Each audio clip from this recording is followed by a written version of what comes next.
Okay, so good morning, everyone. I would like to start by thanking you all for being here today with us to attend the lecture of our guest, our international guest, Tomislav Meštrović. And I would also like to remember that our seminars are organized by the Paulo Institute of Microbiology at UFRJ. And if you have not yet subscribed to our channel, I always suggest you to subscribe so that you can receive notifications of the upcoming events. So now I would like to call Professor Tatiana Pinto, who will introduce our guest today. So Tomislav, thank you very much for being here with us and for sharing a little bit of your knowledge. So Tatiana. Sorry, I was muted. So good morning, everyone. I also want to thank Tomislav for accepting our invitation to give the seminar and our first international course. And before we started, I asked Tomislav and he agreed. So I'm going to introduce him briefly in Portuguese because he will be introducing himself in English too. So Tomislav, na verdade, sorry, Tommy, now I'm going on Portuguese. Professor Tomislav e eu nos conhecemos, na verdade, através da Sociedade Americana de Microbiologia, né, American Society for Microbiology. Durante o tempo em que eu fui a Young Ambassador to Brazil, ele era o Young Ambassador to Croatia, e nós, enfim, interagimos nesse momento. Continuamos essa interação profissional participando de um outro comitê na SM, que é o Young Leaders Circle. E desde então a gente mantém contato e tenta, né, fazer colaborações mesmo com essa distância. Ele é médico e também é professor lá na Croácia, especialista em infecções sexualmente transmissíveis, que é o tema do curso e do seminário hoje. E o que é interessante é que, como ele também ainda atua como médico, ele tem uma visão clínica, né, dessa parte microbiológica muito interessante também, e isso vai ficar claro não só no seminário, como também na disciplina, para quem está cursando a disciplina. Bom, então, thank you, Tommy, again, and we will be accepting questions at the end. Thank you very much, Tatiana, for introducing me. And first of all, thank you and Juliana for inviting me to participate in this international collaboration. And also, I would like to thank the Institute of Microbiology from the Federal University of Rio de Janeiro for enabling this to happen. So I will just share my screen and start with presentation, if that's okay with you. Please. After everything's okay, I will remove us. Okay, and I hope everybody can see my... Yes, it's perfect, Tomislav. Just go on. Thank you. Okay, thank you. So once again, hello everyone. My name is Tomislav Meštrović, and I wish you a warm welcome to this course called Microbiology of Sexually Transmitted Infections. And first of all, once again, thanks everybody for inviting me to participate here, and I would like to say good luck with your studies in this course, or how would you say in Portuguese, bem-vindos queridos alunos e boa sorte com meus estudios, or how would you say in Croatian, dobrodošli dragi studenti i sretno s učenjem na ovom predmetu. So, why is this course, why is this topic important? Because the burden of sexually transmitted infections is staggering, and we know that more than 1 million curable sexually transmitted infections are diagnosed every single day. And those curables are syphilis, gonorrhea, chlamydia, and trichomoniasis, like you will see in this course. But there are also 4 incurable ones that are very important, that have a huge burden in the world. And those are human immunodeficiency virus, or HIV, Hep B, or hepatitis B, herpes simplex virus, known as genital herpes, and human papilloma virus with huge prevalence. And just these 8 big diseases, costs for these big 8 diseases were estimated just in the United States to $16.7 billion. And these are just direct medical costs. And here you have to include productivity loss, other indirect costs, etc. So the financial burden is huge as well, not only the medical burden.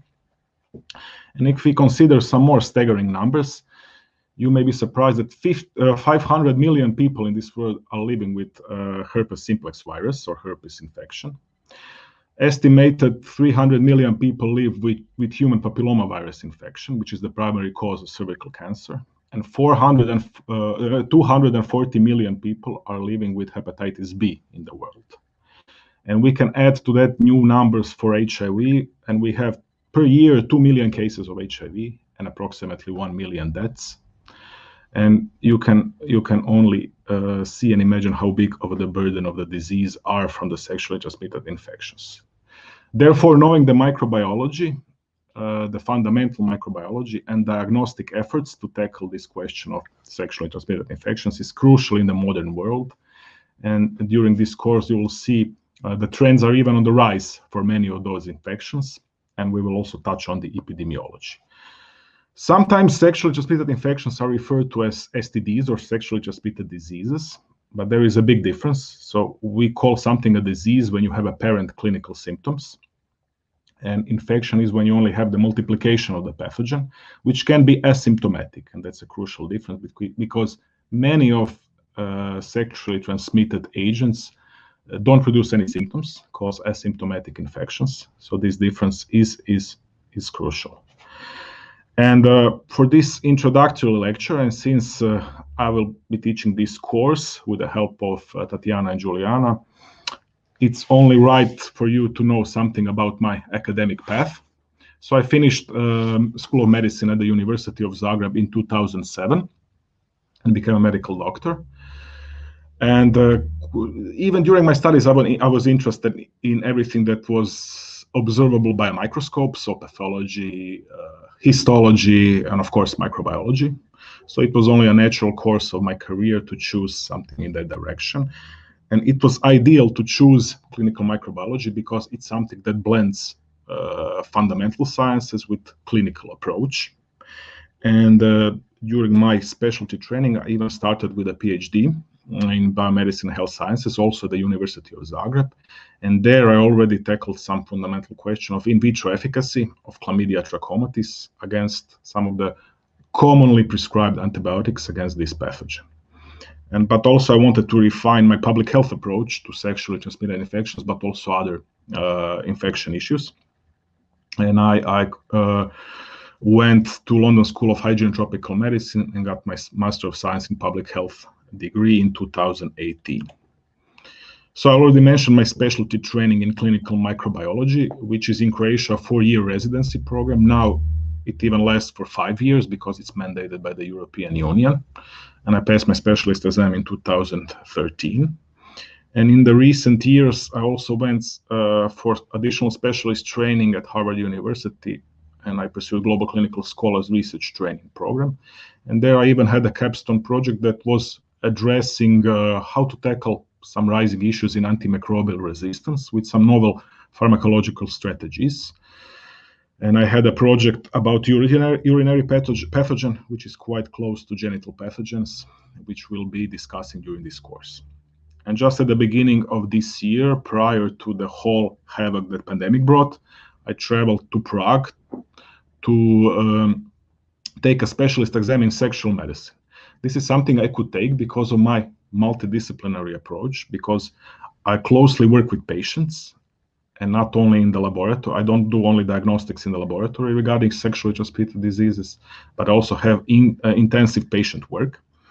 And this is also a facet of sexual medicine. And alongside my other issues, because I also do sperm analysis regarding to see if some parameters are maybe worsened or something due to some sexually transmitted infections, they let me to take this exam and I passed it. So I'm also not only a clinical microbiology specialist, but a sexual medicine specialist as well. Regarding my academic positions, I work as an assistant professor, primarily at the University North, but I also do some mentoring at the University of Zagreb, where I'm also a senior research fellow, do some mentoring at the London School, and coordinate several courses which are closely linked with this course that you will have during this month. So this is just a small snapshot of my clinical and expert work. So basically, I'm a laboratory director in the clinical microbiology unit of the clinic where I work. And this is also like a inpatient clinic. So I'm a head of sexually transmitted part there for men and coordinator of the interdisciplinary clinical research unit. I also have some external engagements with our biggest pharmaceutical company called pela. The pela is really important, not only to Croatia, but also to the world, because pela invented azithromycin, which is one of the best antibiotics, one of the best drugs actually in the world. And it was invented in Croatia and pela. And they still have a lot of things going on around azithromycin, workshops, and I was consulting for some other local antimicrobial preparations that are also used against STDs, and we will touch upon some of these treatments during this course. I also do some evaluations for the European Commission primarily, and this is something that's currently ongoing, for Marie Sklodowska-Curie actions, and a lot of you may in the future apply even for these fellowships. So I already told you that I started my research career researching in vitro sensitivity of urogenital Chlamydia trachomatis strains, and this was important for Croatia because Croatia is a country with high azithromycin consumption rate, but also high consumption rates for other antimicrobials. With Italy and Greece, we are among the highest consumers of antibiotics in Europe, and this was important to do. First of all, you will see when I will talk and give a lecture on Chlamydia trachomatis, it's really hard to appraise its antimicrobial sensitivity because the procedure is cumbersome and it takes a lot of time. So this was the first time it was done in Croatia. We did minimal changes with the methodology, but it was the first time it was done in Croatia, and we tried to standardize it so any future endeavors could be used to for comparative purposes, so we can compare our results with any future results, and even our results could be compared with the results in the literature. And this optimized method, we also recently published it in one Springer's textbook called Methods in Molecular Biology. It's more like a procedural book when you have exactly delineated methodology, how to test chlamydia strains, how to test the sensitivity to antimicrobials. And anyone who will be interested, I can also provide this chapter to you for your perusal. In the years following my PhD research, I also broadened my interest to other sexually transmitted infections. And I always tried to link my clinical work with my research work.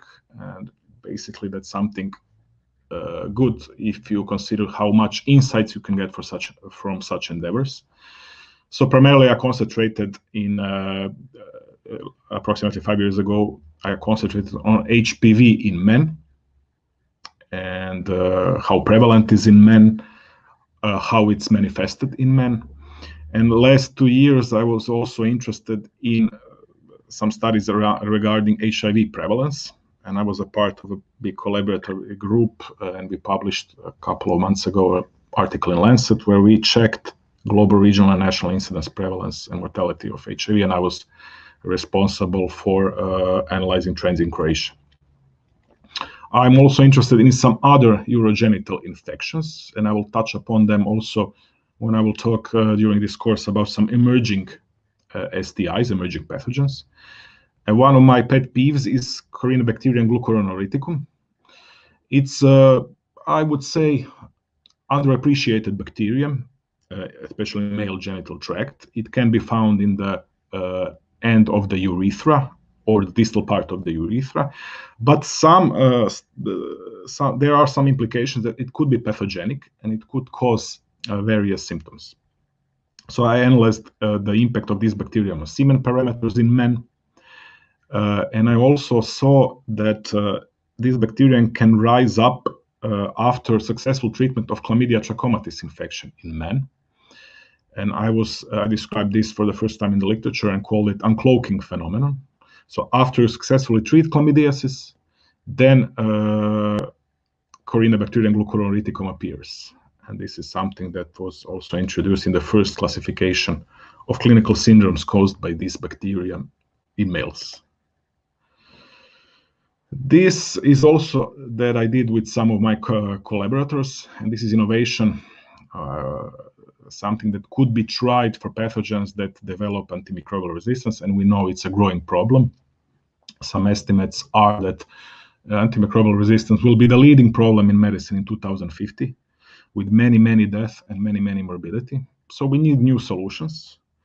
And for example, for E. coli, which is the most common prevalent bacteria and the most common cause of urinary tract infections, we devised some kind of antagonist, and it's dual target antagonist, where you have mannose site on one side of the compound and polyphenol subunit on the other side, and then you have a dual action, and actions basically antagonizes the bacteria, and bacteria then can't attach to the receptors in our urinary tract system. And this is something now that's in clinical testing. We'll see what we'll get from these type of compounds that were just published as a hypothesis, but we'll see if we'll get some clinical value from them as well.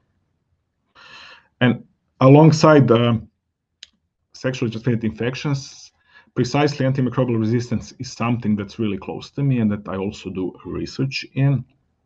And then I was proud that I could, together with Tatiana, organize a track-up session at ASM Microbe 2018 in Atlanta.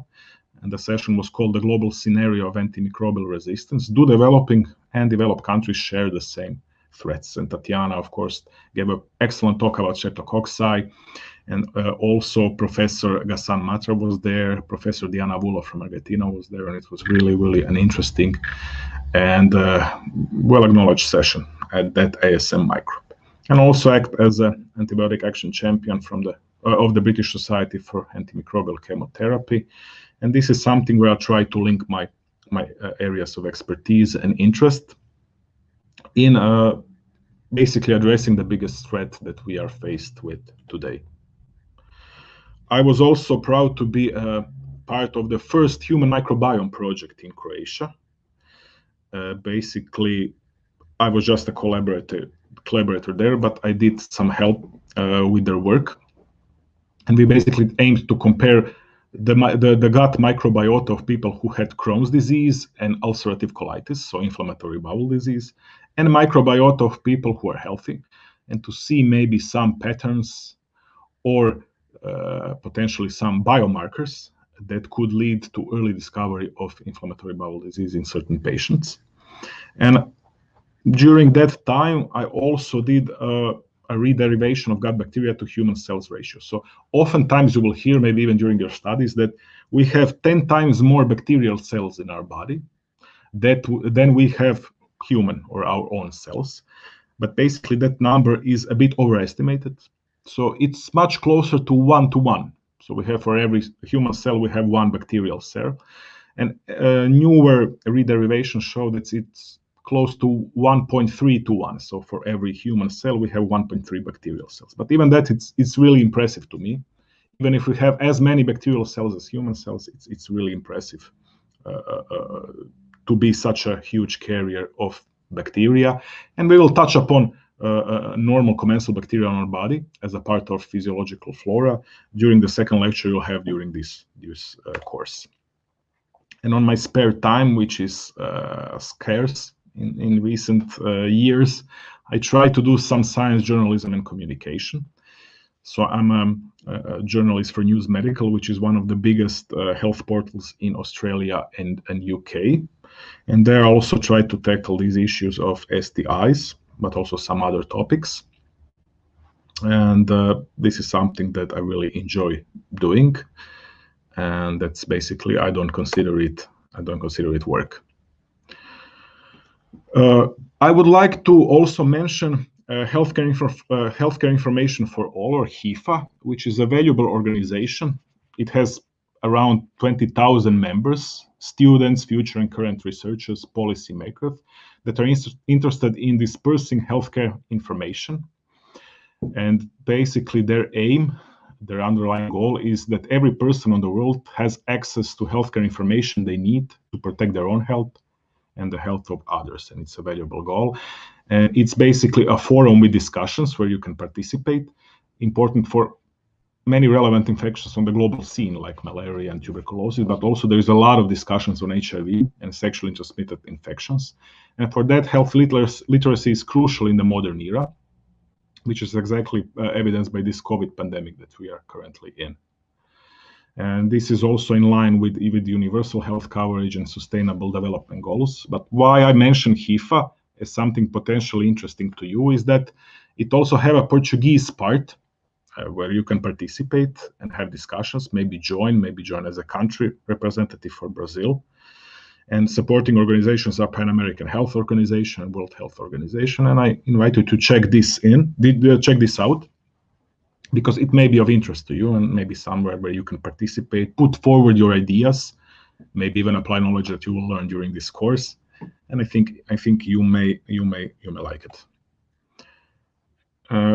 Okay, I won't say too much anymore about my path, but just to mention that I'm a member of Managing Committee for Croatia in the European Sexual Medicine Network, where I also provide expertise around sexually transmitted infections. And we are currently aiming to maybe reform the curriculum to have more education about this topic. So now I'll switch to this course and present to you the course plan, how it is planned during this month. So total course burden is 30 study hours, and your primary venue will be Google Classroom. So on Google Classroom, please follow everything that's happening, because all the notifications, all the study material, all the tasks and assignments will be published there. So basically you have 15 hours of video lectures and 15 hours of independent studies. So lectures won't be live like today, but it will be provided to you in the form of video lectures, which I think nowadays is more a flexible approach. You can always listen to it as much as you want, whenever you want, revise, and basically have it for your own use whenever.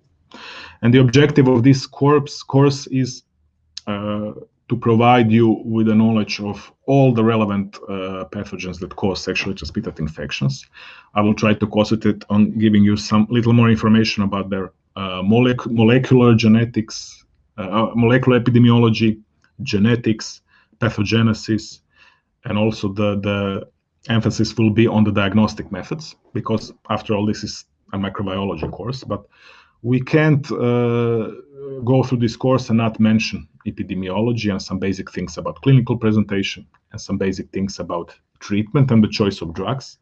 But when talking about treatment, the emphasis will be on the mechanisms of antimicrobial resistance, and for you to understand which pathogens are our prime candidates to become superbugs or microorganisms resistant practically to all available antimicrobial agents.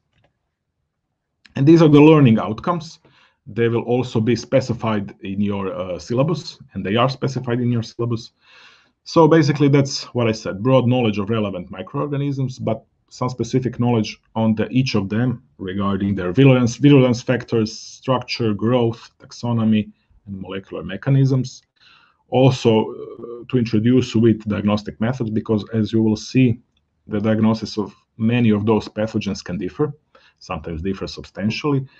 And for each of them, you need sometimes a specific diagnostic approach. Some of them can be grouped together in a multiplex PCR reaction, like you will see, but some of them necessitate maybe a really specialized laboratory and a really specialized approach. And of course, we'll touch on ST epidemiology, reproductive tract microbiome. That lecture you will get already today. And one of the assignments will foster teamwork. So you will work in teams to develop and to analyze, and then give a short talk about one clinical scenario. So grade will consist of 4 parts. You will have 2 short essays. Don't worry and don't be afraid. There will be around 500 words. English is not a primary language for any of us, so of course it's understandable that the writing is not perfect as well. And each of those short essays will consist basically 25% of the grade. Then you will have team case report presentation discussing a real journal published medical case from Brazil, So I found 4 short cases that tackle the most relevant STIs from Brazil, but also that open your eyes to something specific for each of those diseases and for something novel. And these are quite new articles that were published in the peer-reviewed journals. And in the end, we will envision a short online quiz on Google Classroom that will contain the remaining fourth of the grade. Each video lecture will cover one topic and will be self-standing. So this means you don't need to watch the video lectures in the chronological order. Of course, that's the preferable way to do. But everything that needs to be explained will be explained in that one video lecture. With each lecture, you will get a PDF of presentations, and you can consider that as your main learning material. So you don't need any additional textbooks, you don't need any additional material.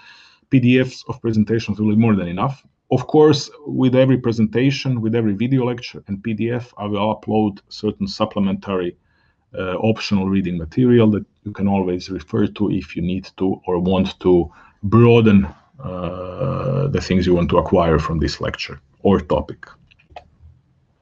So, regarding the course timeline, today the course opens with this exact lecture. This is the course introduction, and I give a title acknowledging the growing importance of sexually transmitted infection. This is what's happening right now. But later today, after this lecture finishes, you will get an upload of 2 introductory video units and their PDFs, and together with some supplementary material. And those video units will be, one will cover the global epidemiology and give a broad overview of sexually transmitted infections, and another one will cover mucosal immunity and resident microbiome in the human reproductive tract. Then on Friday, you will get 4 additional video lecture units covering bacterial sexually transmitted infections, together with PDFs and other non-obligatory reading material. So this will follow every bulk lecture upload that I put on Google Classroom. And these lectures will cover the most important bacterial STIs, so Chlamydia trachomatis, Neisseria gonorrhea, Treponema pallidum, and genital mycoplasmas. And I will put and discuss some of the emerging bacterial STIs that we now just started to consider as STIs and may increase in the relevance in the future. So this will start from Friday and last, at least this bacterial section, last until Thursday. Of course, on Monday, you have a holiday, Nossa Senhora Aparecida, if I said it well and correct. But basically, all of these lectures will be uploaded on Friday. So you can watch them during the weekend, regardless of this schedule, or you can strictly adhere to the schedule. That's completely up to you. I just want to emphasize that your first independent study task will be based on these lectures. And your task here is to compare and contrast immune evasion mechanisms of bacterial sexually transmitted agents. This will be covered for every of the agents that will be discussed.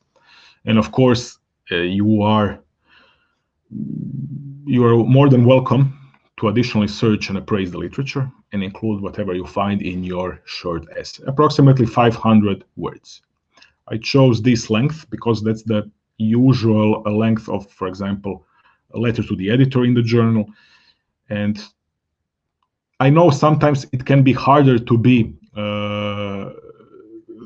to present your ideas in a short format than in a long format. But I think 500 words, it's more than enough just to compare and contrast those immune evasion mechanisms. And that covers the fundamental microbiology of sexually transmitted infections and by extension, this course as well.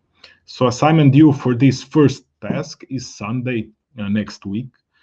So from Friday this week to Sunday next week, you have more than enough time, I think, to go through all the bacteriology lectures and write this short report.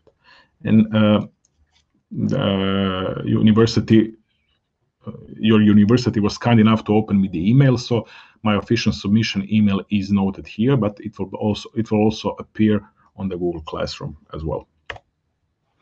After bacteria, we will then go to viral sexually transmitted infections, and they will be uploaded on Friday, 16th of October.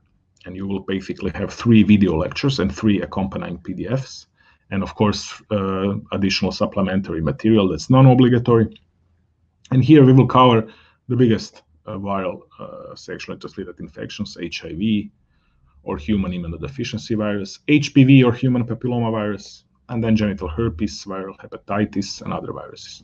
Of course, now we get more and more info that, for example, even Ebola and Zika virus can be sexually transmitted, but we won't address them so much here. We need to concentrate on the big guns because this is something that creates the huge burden of STIs that we have today, and we need to get more acquainted with them because it's something that's important now, and especially it will be even more important in the future. So for virology, you will have a second short essay study task, and this will cover after a bacterial part cover fundamental microbiology. These virology lectures will cover laboratory microbiology of STIs. So basically, your task here will be to compare and contrast testing options for HIV, HPV, and genital herpes. So just compare what's used for every of these viruses, which laboratory diagnostics, and then compare it to between each other. So it's not a big task, and of course you can consult literature here as well. So assignment due here will be October 25th, which is also Sunday, and the submission email will be the same. And then we will turn our eye to parasitic and tropical sexually transmitted infections. So from trichomoniasis, which is one of the most prevalent STIs in the world in general, considering all of them, and severely underdiagnosed. We will also turn our eye to some ectoparasites like pubic lice and scabies, and also to some tropical sexually transmitted infections like lymphogranuloma venereum, chancroid, and granuloma inguinale. And vaginitis syndrome, which is really, really important because a lot of women will have problems with bacterial vaginosis. Every woman has at least once in their lifetime genital candidiasis or vulvovaginal candidiasis. So this is really an important topic, and you have to get some information how it is diagnosed in the clinical laboratory. And here, the microscope is still the gold standard and the mainstay. But today, with whole genome sequencing and microbiome analysis methods, we exactly know what's happening, for example, in bacterial vaginosis and in some other vaginitis syndrome examples, and this is what will be covered in this lecture.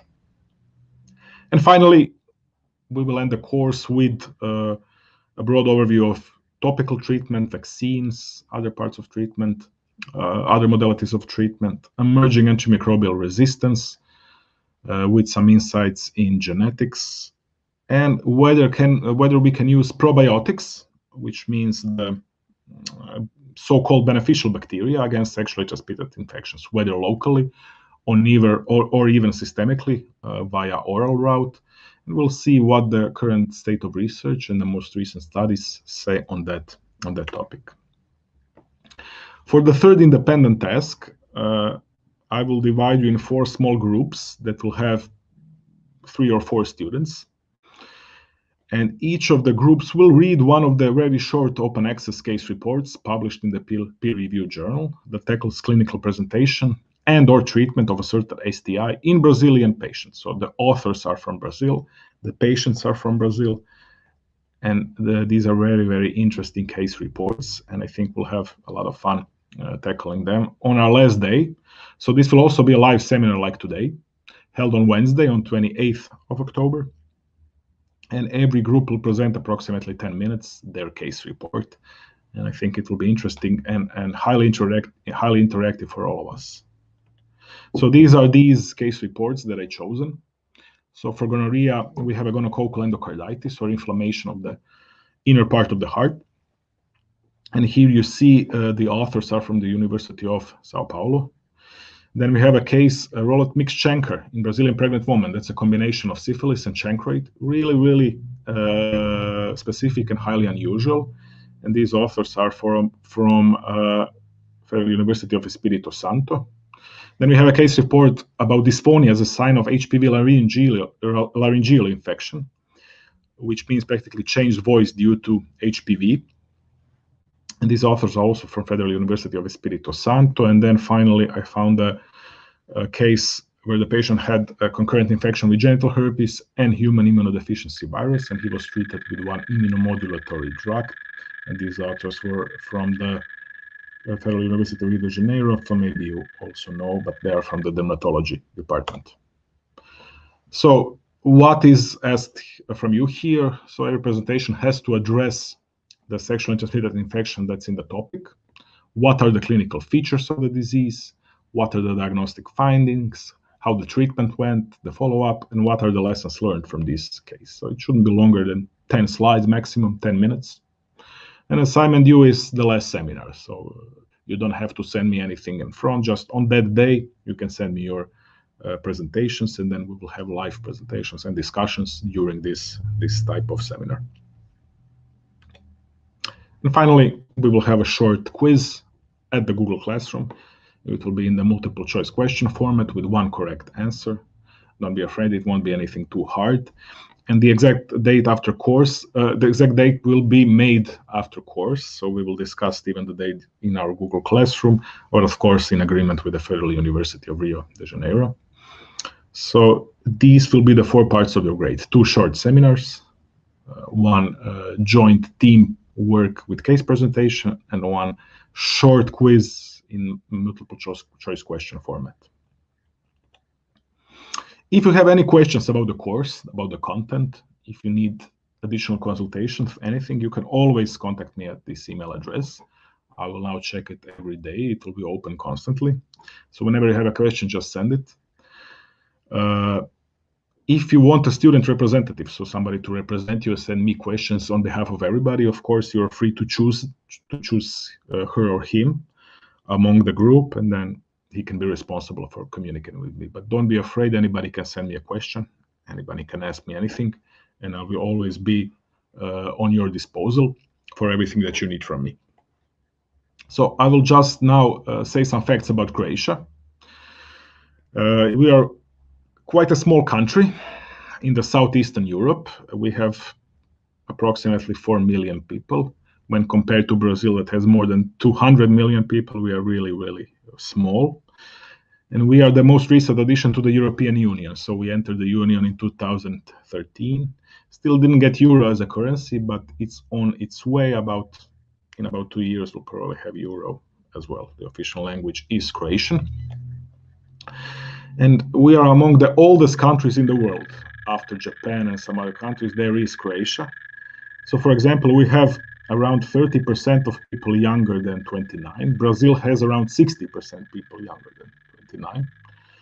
So not a good perspective if we don't change anything, but that's a completely different story. But we are among the eldest populations in the world. We highly rely on tourism. So we have a really, really beautiful coast. Maybe many of you knew Dubrovnik, because Dubrovnik was a city that was used for filming the Game of Thrones. It was the King's Landing. It was oh no, I don't want to spoil it if somebody didn't watch the show. But Dubrovnik became famous even before Game of Thrones, because in Dubrovnik there was the first quarantine. Quarantine was basically invented in Dubrovnik. When people came there by ships, and they were held there for 40 days, hence the name quarantine. But it's also renowned for its beauty, for the beaches. And a lot of the coast in Croatia is like that. So that's something that attracts a lot of tourists every year. And until the COVID pandemic, we were on the steep rise regarding tourism. But not only the coastal part of the Croatia, we also have many national parks. On the right, it's Plitvice Lakes National Parks, one of the most famous of our parks.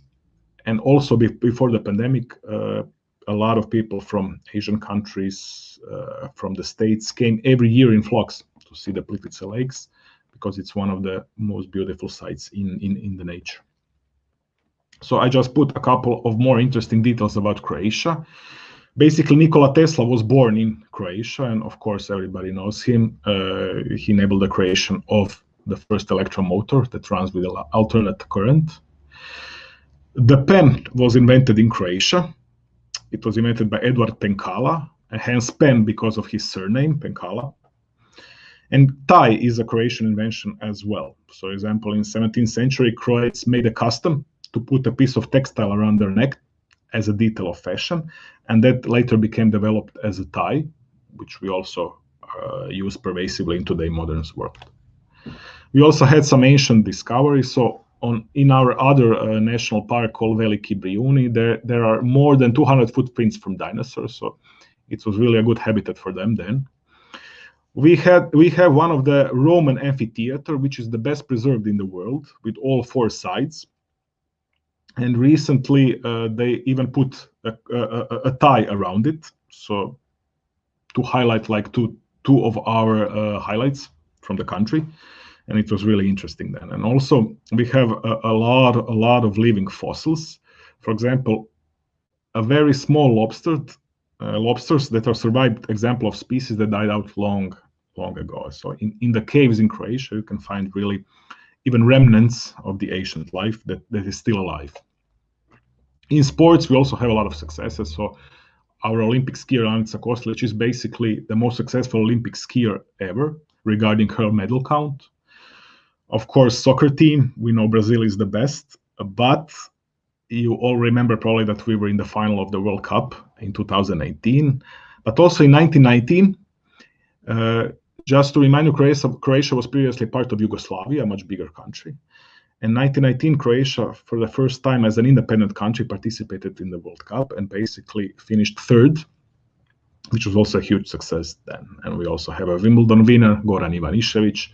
We won Davis Cup 2 times, so a lot of success in tennis too.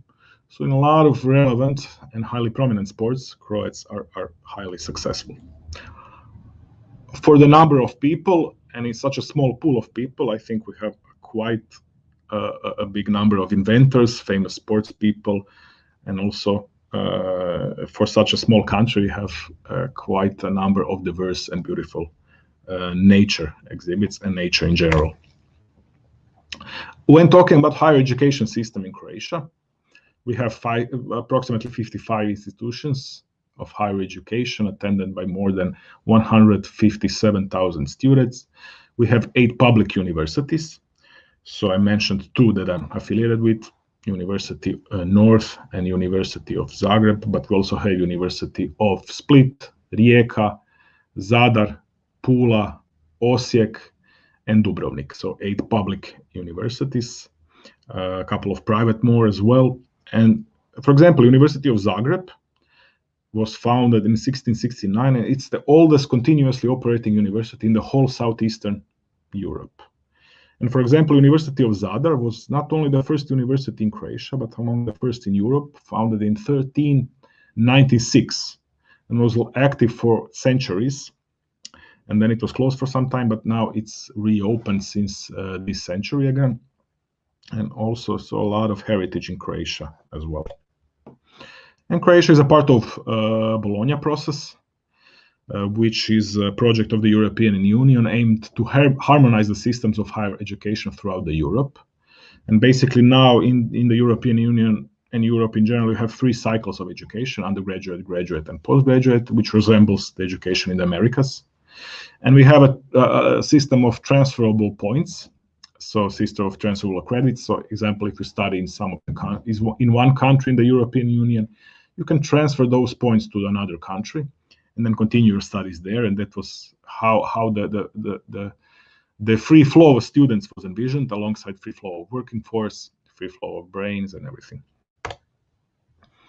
So this course, I think it's a start of something really nice between Croatian universities and your university, Federal University of Rio de Janeiro. And I think after this, we may think of another options for our collaboration.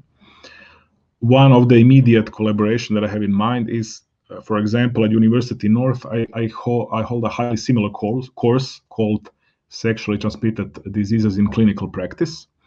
It's also 30 hours of content, 15-hour lecture, 50-hour practical.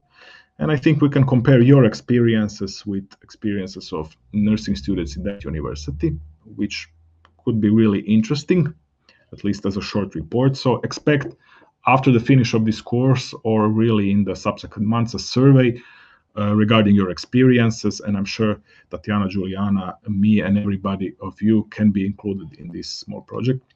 And that also we can we can think about participation at courses, visiting seminars. All of you are more than welcome to contact me if you have any idea how to further this collaboration and how to maybe introduce some exchange programs in the future between our universities. And of course, the joint goal of this present collaboration and of the future is how to improve our scholarly communication, disseminate our research results better. This will be my first course in this international environment, and I'm really excited to meet all of you Brazilian students. And I think we can foster this research integrity and teaching practice and increase the global presence of our universities, and consider this as one of the salient steps towards diversity and inclusion. So, thank you for your attention. Obrigado. Enjoy the course. And if you have any questions, I will be more than happy to answer. So I give my word back to the organizers. So thank you very much for listening. Okay, thank you, Tomislav, for the presentation. So if the students have any questions, Tatiana as well, please be comfortable to write here in the YouTube chat so we can pass them to Tomislav.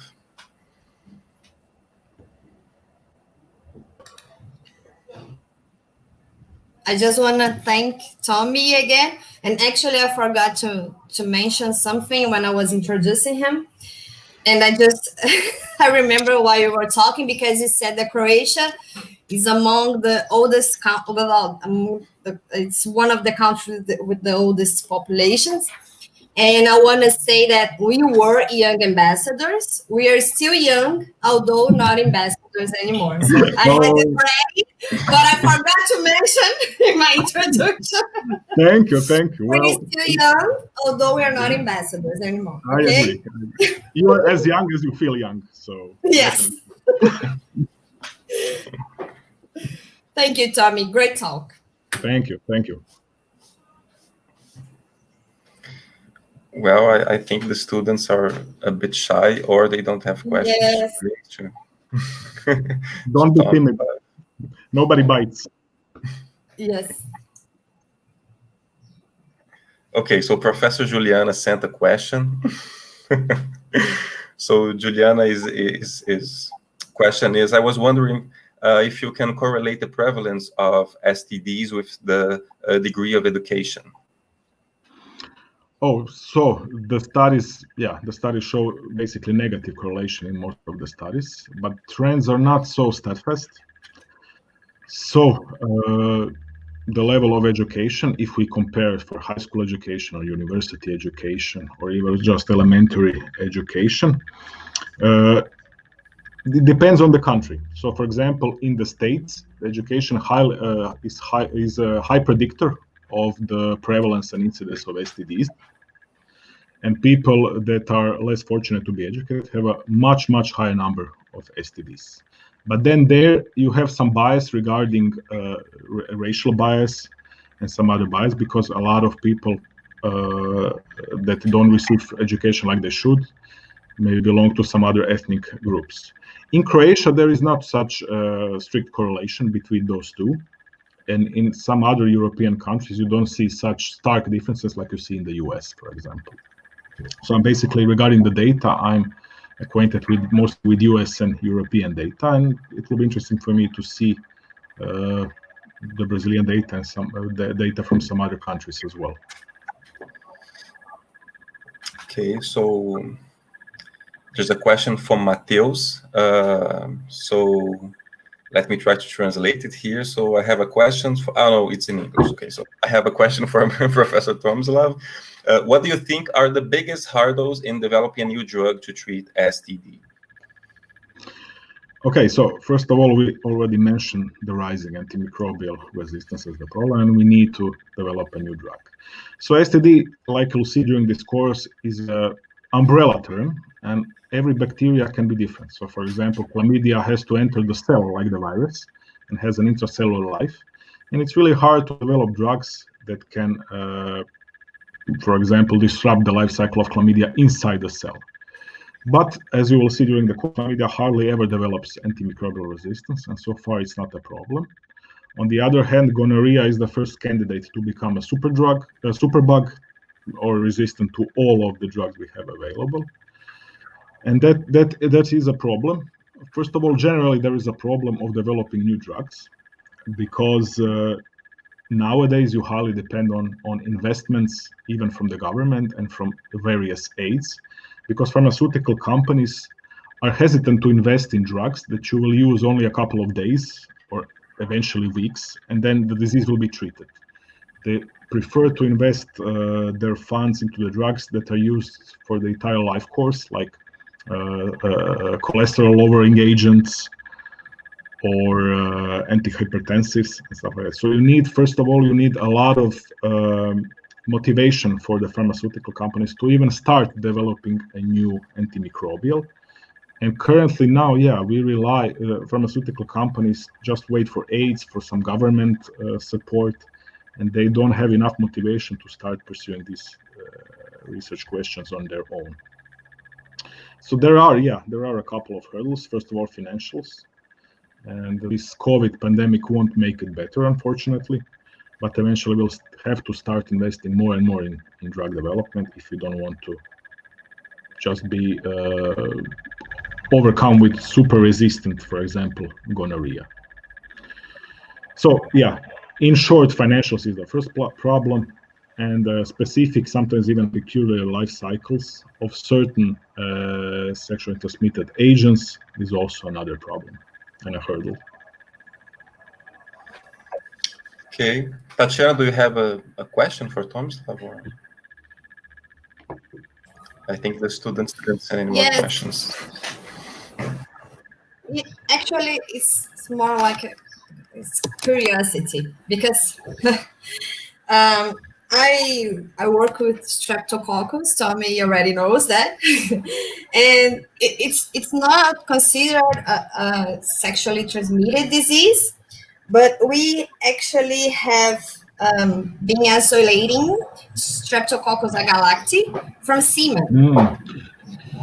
So, yeah. Do you know anything about that? Yeah, some recent classifications even are starting to consider it as a sexually transmitted infections, but not sensu stricto, but sensu lato, in the broader sense that it can be sexually transmitted. And basically, yeah, even in my clinic, I sometimes can cultivate Streptococcus agalactiae from the semen. We also, it's also known as beta hemolytic Streptococcus group B.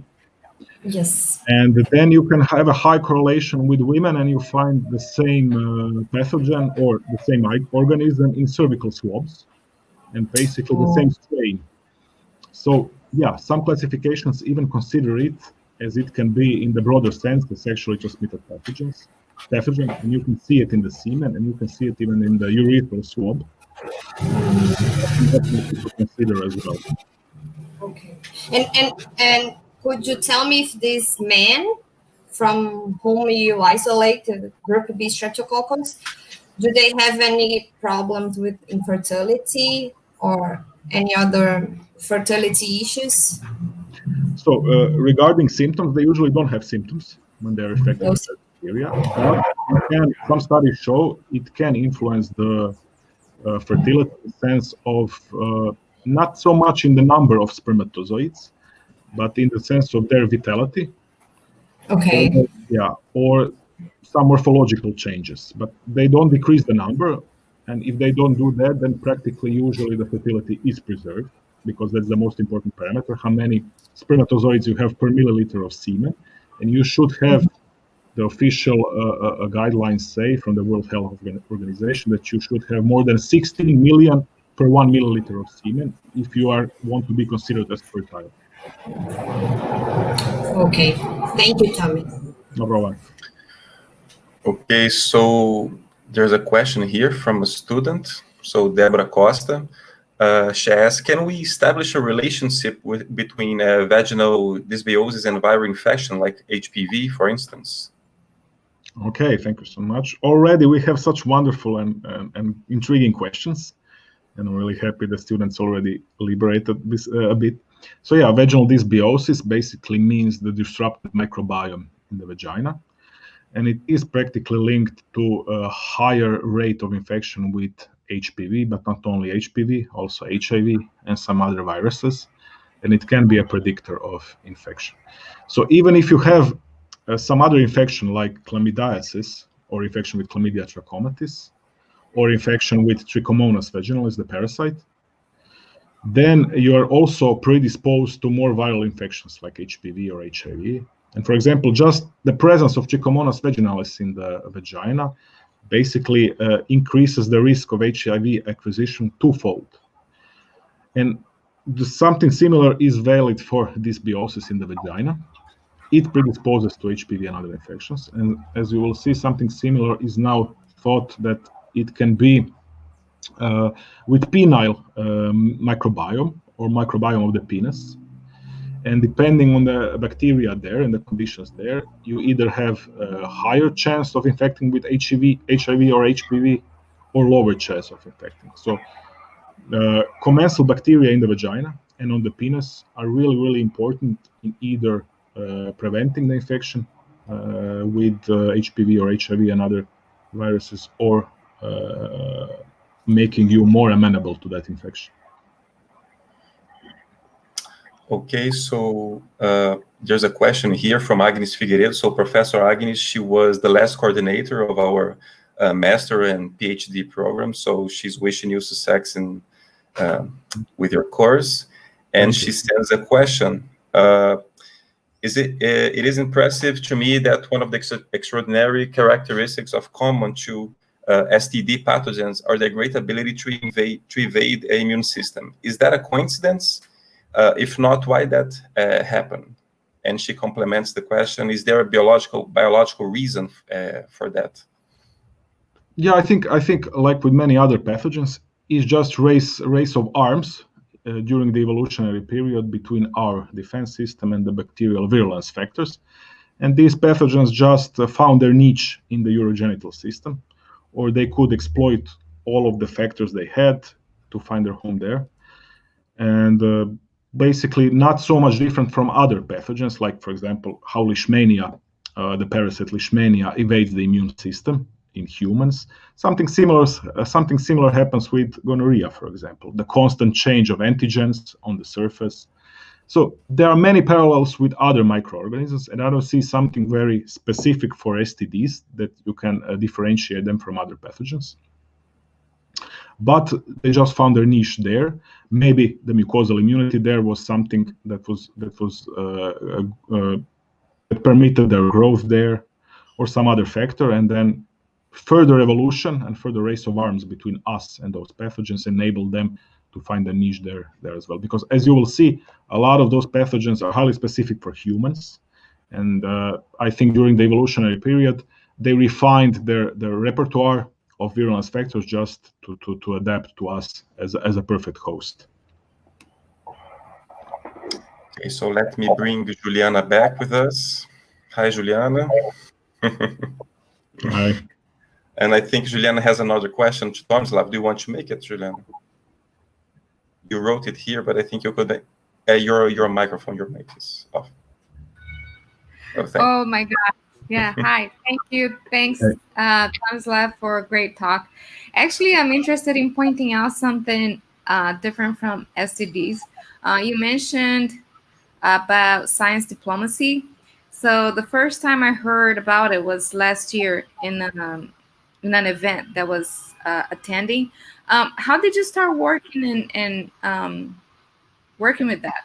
And how can one start doing that? Because it's such an important part of science to get the world together, right? Yeah, so I think, like I mentioned, this antibiotic champion action that I do with British Society for Antimicrobial Chemotherapy, but I'm even more involved with, for example, International Society for Human Papilloma Viruses. I think I just accidentally skipped that slide, but every year I organize, with their help, an International HPV Day at the university. And there, that's something not only for students, but also for general public. And we always invite certain stakeholders from the local government and we try to influence the public health campaigns for this HPV society, specifically for HPV, because in Croatia we still have a substantial number of women that don't get their regular pap smear checks, and that can even result in cervical cancer. So every time when you mention cancer in relation to something, then people do listen.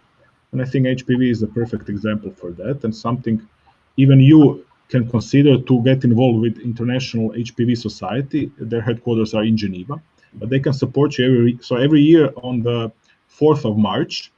It's the International HPV Awareness Day, and every year they have a different theme. And I can show you how I did it during these 3 years. So everybody that's interested in starting in science diplomacy, this would be a perfect start, because it's once a year. It doesn't take a lot of your time. Only when it becomes really close, then you need to invest some time in preparation, inviting people, organizing the event. I always invite certain speakers. So one year I had a speaker from the Caribbean, Dr. Damian Wilson, who talked about the HPV network in the Caribbean. And everybody listened, because what can we implement in our country? So it was really, really interesting.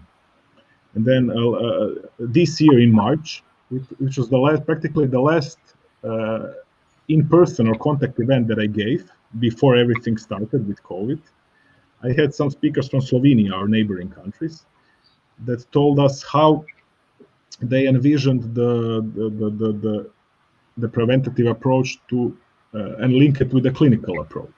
And also one year I had an author of the book that was even translated to the Dutch language, which tried to present the topic for high school students.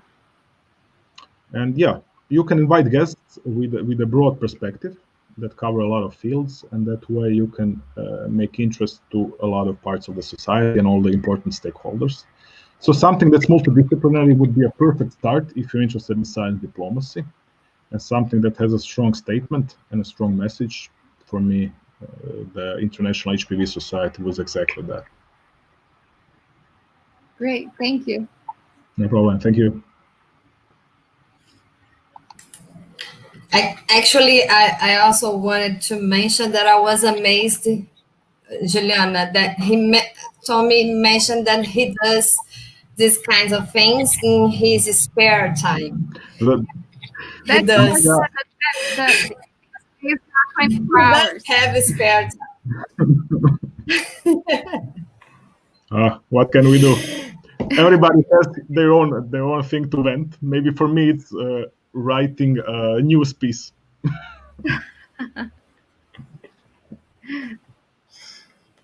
So I think we don't have any more questions from the audience. So I will thank Tomislav again for the great presentation. And Tomislav, if you want to say a few words before we end the broadcast, and say bye for the public.